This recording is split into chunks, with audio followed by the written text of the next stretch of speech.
Bonjour et bienvenue à nouveau dans un nouvel épisode de Théologie au volant, l'émission dans laquelle je réponds à vos questions sur le trajet vers le travail. La question que j'avais à cœur de traiter aujourd'hui, c'est comment est-ce qu'on devient pasteur? Quelle est la formation pour devenir pasteur? Quelle est la procédure à suivre? Comment on devient pasteur chez les réformés en particulier, c'est-à-dire ma confession? Avant de pouvoir répondre à cette question, il y a deux notions préliminaires que j'aimerais poser, parce que sinon ça va être plus compliqué de comprendre.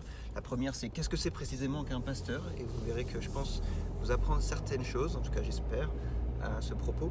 Et puis deuxièmement, qu'est-ce que c'est précisément qu'un synode? Parce que c'est une notion importante pour comprendre comment on devient pasteur chez les réformés. Premièrement, qu'est-ce que c'est qu'un pasteur? Quels sont les ministères dans les églises réformées? Dans le Nouveau Testament, on voit qu'il y a deux offices qui sont décrits. L'office de presbytre, presbyteros, un terme grec qu'on traduit par ancien, et puis l'office de diacre. Alors les diacres, on va mettre de côté, on pourra en parler dans une autre vidéo, ça pourrait être intéressant. Et puis donc presbyteros, l'office de presbyteros, qui signifie ancien, c'est un terme qui est utilisé de manière interchangeable avec un autre terme dans le Nouveau Testament qui est épiscopos, qu'on traduit le plus souvent par évêque. Alors c'est les mêmes personnes qui sont appelées à la fois presbyteros ou presbyteroi au pluriel et épiscopoi. Et on voit ça par exemple en Actes chapitre 20, l'apôtre Paul s'adresse aux presbyteroi, donc aux anciens de l'église d'Éphèse, et puis il leur dit: Dieu vous a établi épiscopoi, donc évêque de l'assemblée d'Éphèse. Et donc on voit dans le Nouveau Testament que les églises locales, les paroisses, dans une même ville donnée, étaient gouvernées par un collège, un groupe de personnes qui s'appelaient presbyteroi et épiscopoi, donc anciens et évêques. C'était les mêmes personnes qui avaient ces deux titres. J'ai fait une vidéo à ce sujet à propos de Saint Jérôme qui dit la même chose que ce que je dis. Je vous la mettrai en commentaire. Et donc ces personnes gouvernaient ensemble les églises. Néanmoins, au sein même du Nouveau Testament, il y a une distinction qui est faite parmi les anciens. On voit ça en 1 Timothée 5, verset 7, où il est dit que l'ancien qui préside bien soit jugé digne d'un double honneur, en particulier celui qui s'adonne à la prédication. Et donc sous-entendu, il y en a qui ne s'adonnaient pas à la prédication. Donc on voit que parmi les anciens, parmi le même office, il y avait différentes fonctions. Et donc ça, c'est un modèle qui a été retenu dans l'église réformée, c'est-à-dire que les paroisses sont gouvernées par une pluralité d'anciens, et que ces anciens, il n'y a pas d'anciens distincts des évêques, c'est un titre qui est partagé. En revanche, parmi les anciens, il y a une distinction de fonctions, c'est-à-dire qu'il y a des anciens qu'on appelle du coup simplement les anciens, et puis il y a des anciens qui ont la charge de la prédication de manière particulière, et eux, on a coutume de les appeler les pasteurs. Voilà, comme ça vous êtes un peu plus au clair sur la notion de pasteur, ancien, tout ça. C'est le même ministère, les deux sont ordonnés de la même façon. Simplement, ils vont exercer des fonctions différentes dans les églises. La fonction d'ancien simplement, ou la fonction d'ancien qui s'adonne à la prédication, c'est-à-dire nous, on appelle ça un pasteur. Ça, c'est une coutume française, j'ai envie de dire, d'appeler ces anciens-là les pasteurs. Maintenant, autre élément pour comprendre, c'est que, comme je le disais, il y a une pluralité d'anciens qui gouvernent une paroisse, une église locale donnée, et l'église réformée est également gouvernée comme ça aux échelons supérieurs, c'est-à-dire que pour une région donnée, quand il y a des décisions qui concernent les églises d'une même région, eh bien il y a aussi les anciens de cette région, les anciens et les pasteurs du coup, qui se réunissent en synode, des synodes locaux, on appelle ça parfois les consistoires ou les colloques, et puis parfois c'est des décisions d'ampleur plus importante, on va appeler ça des conciles ou des synodes généraux à l'échelle nationale ou même au-delà de la nation. Et donc les décisions qui ont trait à des choses qui dépassent la paroisse vont être prises à ces niveaux-là, mais toujours par les anciens des paroisses représentées. Le principe d'articulation entre ces différents échelons, c'est le principe de subsidiarité, c'est-à-dire que toute décision qui peut être prise à l'échelon le plus bas va l'être.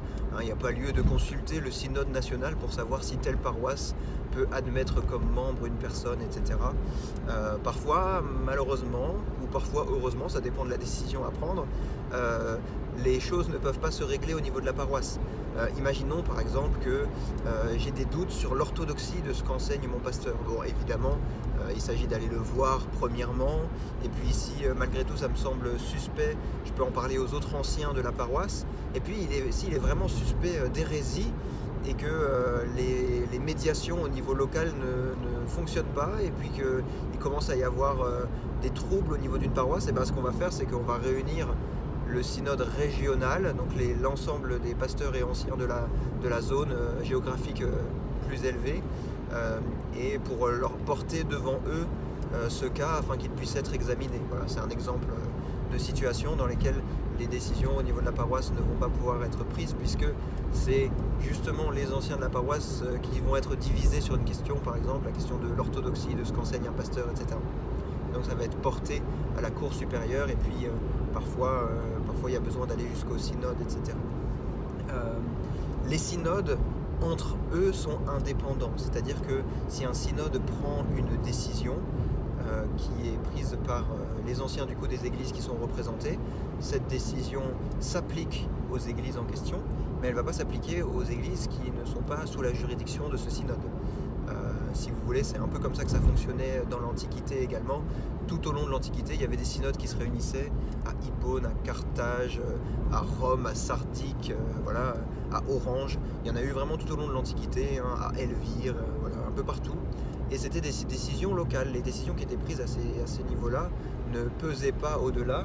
Et puis les décisions d'ampleur étaient prises en concile œcuménique, souvent qui étaient convoqués par les empereurs parce qu'il y avait un trouble qui venait troubler la paix de l'Empire dans son ensemble, et donc voilà, l'empereur réunissait les évêques de l'Empire en leur disant bon, mettez-vous d'accord, faites quelque chose, sinon mon empire va à la division, et c'est pas possible.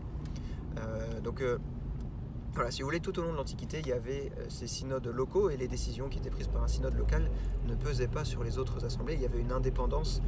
C'est ce qui parfois peut donner de manière injuste l'idée que l'Église réformée ne serait plus divisée qu'elle ne l'est, quand il y a parce que les synodes vont chacun être dénommés par des sigles, hein, le synode de la PCA, le synode de etc. Et du coup, les gens qui sont un peu de l'extérieur vont dire mais c'est quoi tous ces sigles, c'est des églises différentes, etc.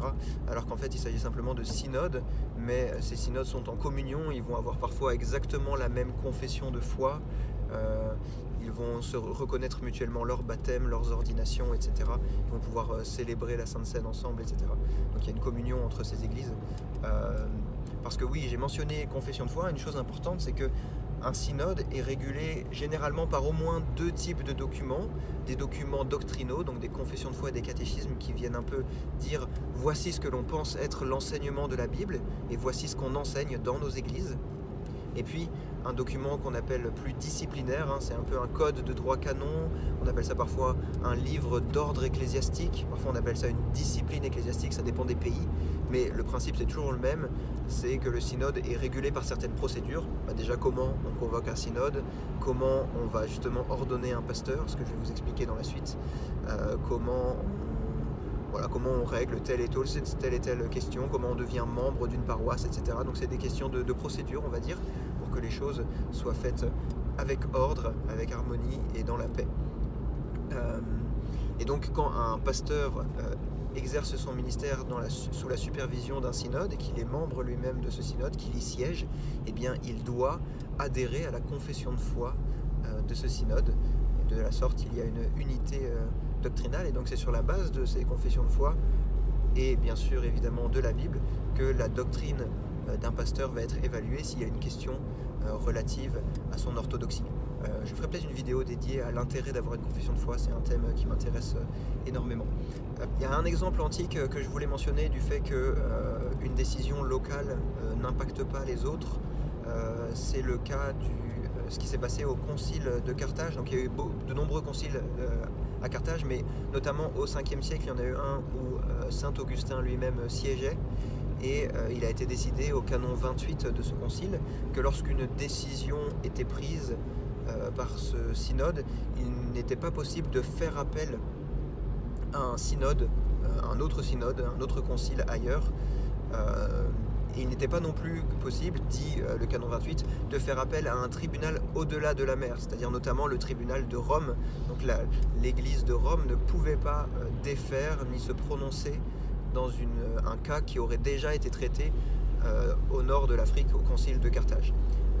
La chose, c'est que quand Rome a entendu parler de ce canon, ils ont dit mais pourtant le concile de Nicée avait dit que les gens pouvaient faire appel à nous. Donc ils ont contesté ce canon, l'église de Rome. Et Carthage a consulté ces copies du concile de Nicée, des canons du concile de Nicée, et a dit nous on voit pas ça dans nos copies, donc on va demander à Constantinople et aux autres patriarcats de nous envoyer leurs copies du concile de Nicée pour qu'on puisse vérifier. Et donc ils ont demandé, les copies ont été envoyées, et effectivement ça ne s'y trouvait pas.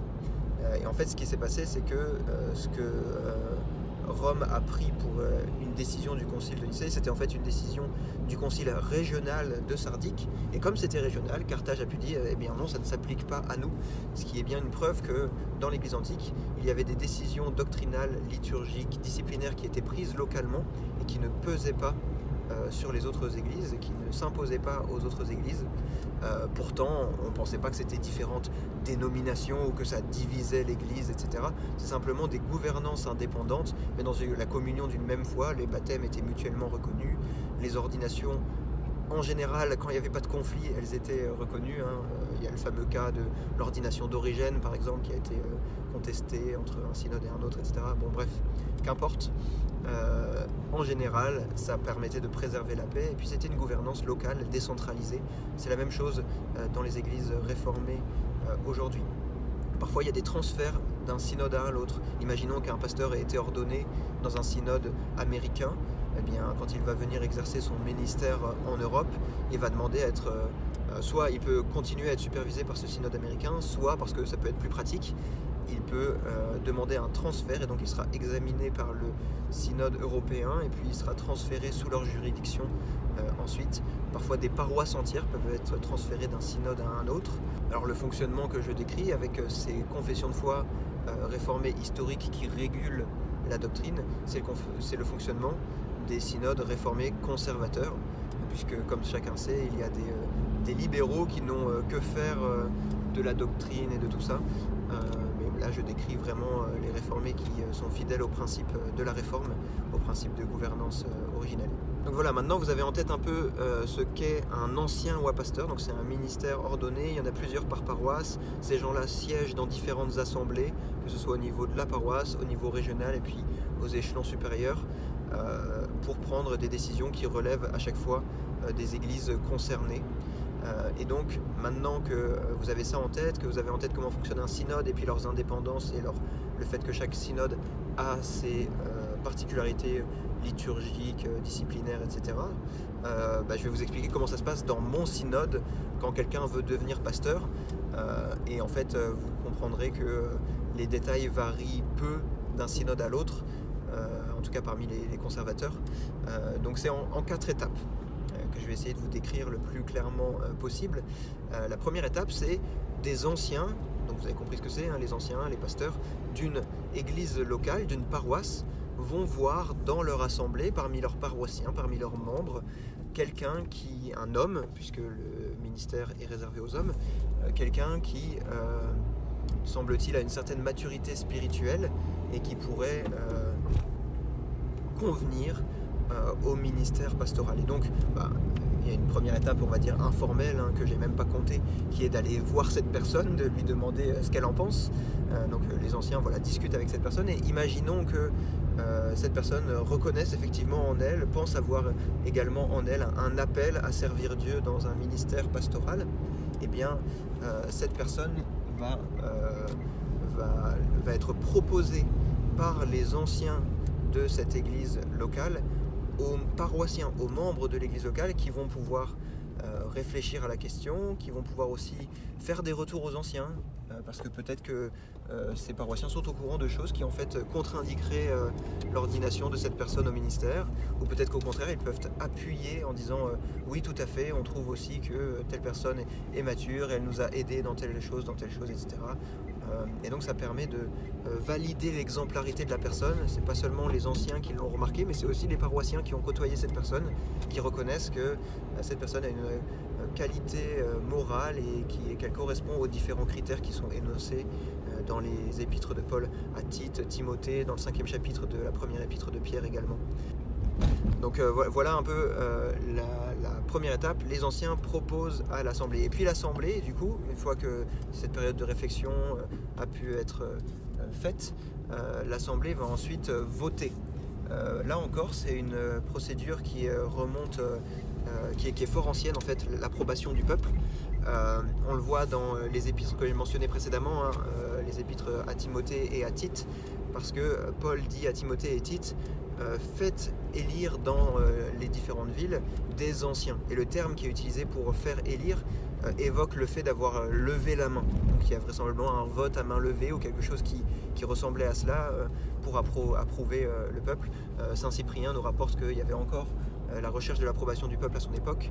Il y a des anecdotes assez rigolotes dans l'histoire de l'Église avec ça, notamment à l'occasion de l'ordination de Saint Ambroise, puisqu'il y a tout le peuple qui criait Ambroise, Ambroise, et puis lui qui leur disait mais moi je suis même pas baptisé.